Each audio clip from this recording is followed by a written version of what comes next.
Talk of the nation tonight, we talk budget matters, and it is clear MPs had 2 weeks to review and approve the new budget estimates presented to them by the executive, but they passed them in less than 24 hours early this week. There are now concerns over whether the MPs paid enough attention to the changes which increased the size of the budget by 14 trillion shillings. Now, to help us appreciate further, we have John Walugembe to look into the impact of the legislator's decision on the average business in the country. Good evening, Mr. Walugembe, and thank you for joining us. Mildred, it's always a pleasure to join you on the Talk of the Nation. Thank you. So just getting straight into it, is it a matter of concern that the MPs went from considering the budget estimates to passing it into law in one day? I don't think we should blame parliamentarians in the first instance. We should blame government for not following due process as laid out in the Public Finance Management Act of 2015. In there, we have 6 steps through which the budgeting process goes. You have the accounting officer submitting budget framework papers in November. You have that being submitted to Parliament by the 31st of December. You have Parliament, the sectoral committees reviewing by 1st Feb. You have the ministerial policy statement being made somewhere in 1st of April, and then you have the budget estimates being passed in May, the budget being ready in mid-June, and the actual budget starts running by 1st July.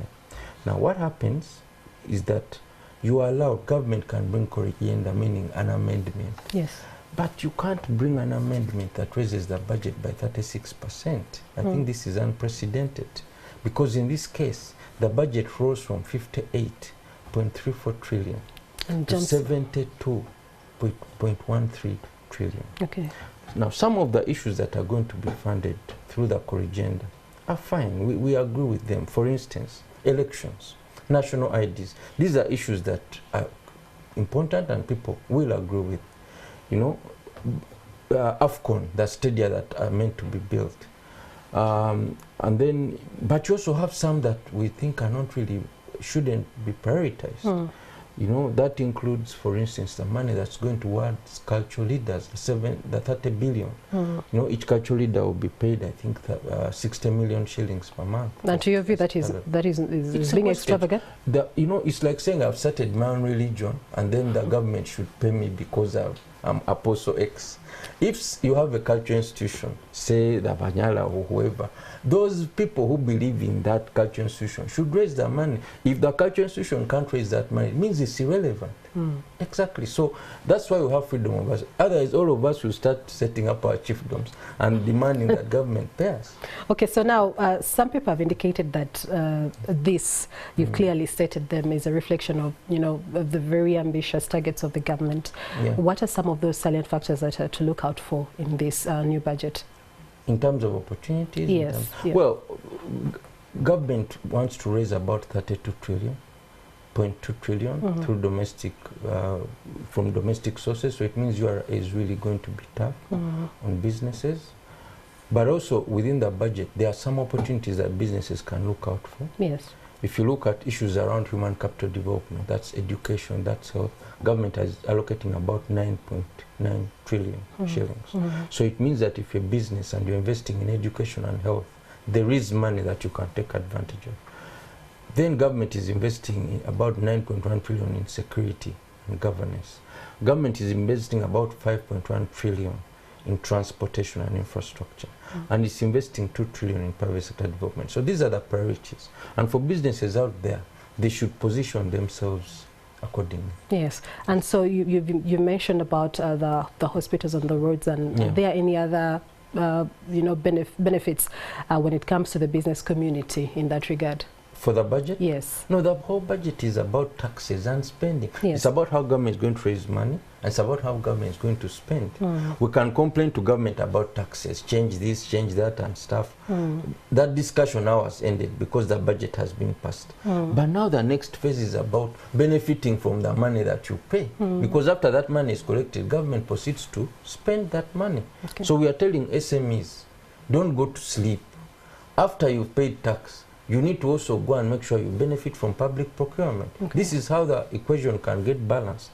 But if you pay tax and then you're not benefiting from the procurement opportunities, then you find that there's going to be a huge imbalance. So I would encourage SMEs to take advantage of the electronic government procurement system, which has been rolled out by the Ministry of Finance. Okay. Procurement has changed, it's more transparent. So please teach yourself. If you're not IT savvy, this is the time to recruit an IT person to help you, both in terms of IFRIS on the tax side, but also in terms of the EGP, in terms of procurement opportunity. Okay, talk to us about the where this leaves those who are concerned about the tax amendments expected in the coming budget. Well, businesses have reason to be worried about the very ambitious targets that URA has been given. Most so coming against a backdrop of complaints around IFRIS and so on. It means now government is asking URA to even move more aggressively to collect revenue. That revenue. And then we also have an issue of debt. You know, we have a lot of money that we have to pay. For instance, we are going to spend 3.1 trillion to pay off external, people have given us debts externally. And then we are spending about 12 trillion for domestic refinance. So our debt burden is huge. And so couple that with high taxation means businesses are really going to have a heavy load to bear. And my appeal at this point is that now this is past. So you just have to position yourself and prepare. If you talk about the issues of IFRIS, as a federation, we want to do something with UCC and others, and maybe URA. How can we support our traders and SMEs to take advantage of IFRIS? So of course, they are going to pay tax, but how do you minimize that? For instance, incurring unnecessary penalties and things like this. So that education campaign we want to start as soon as the new financial year starts. Okay. Now with new budgets in place, 72 trillion, this also puts a burden on the taxman to collect. Now they have a target. They've been given a target of collecting 32 trillion shillings. And if you're to date back, a couple of years ago, you'll find that the URA has not been, so good at hitting their targets and exceeding them. What does this mean for the average business person? Because targets have to be informed by data. If you come up with random targets and you say, oh, tomorrow you're going to raise 40 trillion, there must be a basis. Why were you giving them that target? Because yes, they were, thankfully, God helped us and they were able to hit their target last financial year. Yes. But it was in the 20s. Now you've raised it to 30. Are they going to hit? We'll see what happens. Of course, this financial year that ends in June, we are yet to see their performance, if they will hit their targets. And I think that will inform us as to whether they'll be able to hit their targets or not. Maybe with measures like IFRIS and so on, they might. But our appeal to them is that don't be too high-handed as you're looking for tax. Businesses are going through a tough time. Let's also give them a leeway to breathe and to survive. Yes, government has given you those targets and has told you, please go. But as you execute, be mindful that the following year, you'll need tax from that business. If it closes this year, it means you're shooting yourself in the foot. Yes. Do we as a country have a potential of collecting, say, up to like 22% of the GDP? That takes time, and we shouldn't really get stuck about some of these things. And I like how government cherry picks.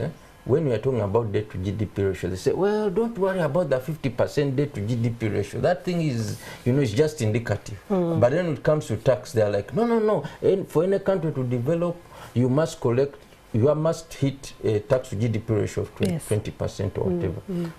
My point is you cannot tax yourself into prosperity. And that's something that we must think about. We can't tax ourselves into prosperity. There's an optimal level of tax. And government must determine. If we pass that, then it means that our taxation regime starts to be regressive. We start engaging in multiple taxation where you're taxing the same people. Even when you try to expand the tax base, you really can't. So these are all things we must look at. And also when we're designing the tax system, it must be a realistic tax system. If you're introducing IFRIS, and most of our people are informal, they don't have access to internet, they don't have access to electricity, how is it going to succeed, most so in rural areas? Even looking at the number of people that are being taxed.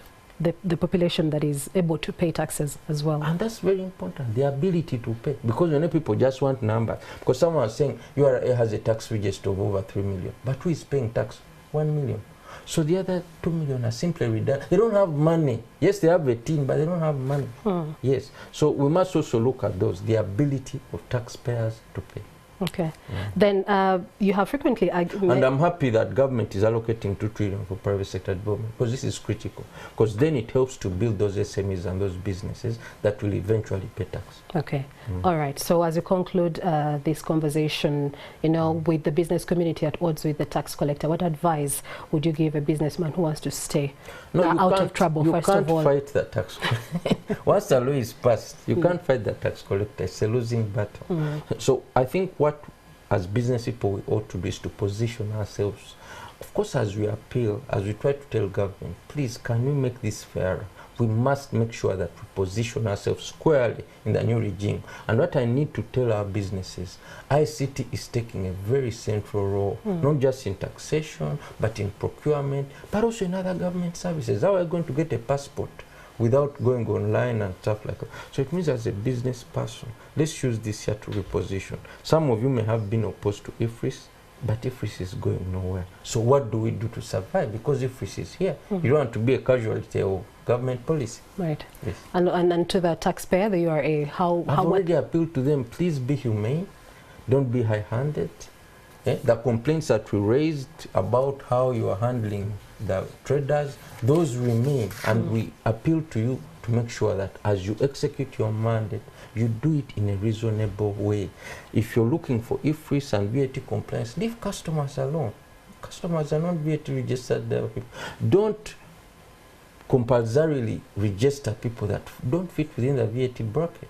Yes, you may say we have more people who are VAT registered, but you won't get the revenue. So we are just appealing to them to be more humane, to make sure that they are listening, so that we avoid the kind of scenario that we've had with the traders' strike. It's not good.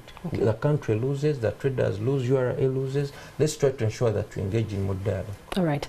Thank you, John Walugembe, for always making time to speak to us when it comes to the economic matters. And he is the Executive Director of the Federation of Small and Medium Sized Enterprises. And that conversation takes us in for a break. When we return, I will be hearing from the world of sport.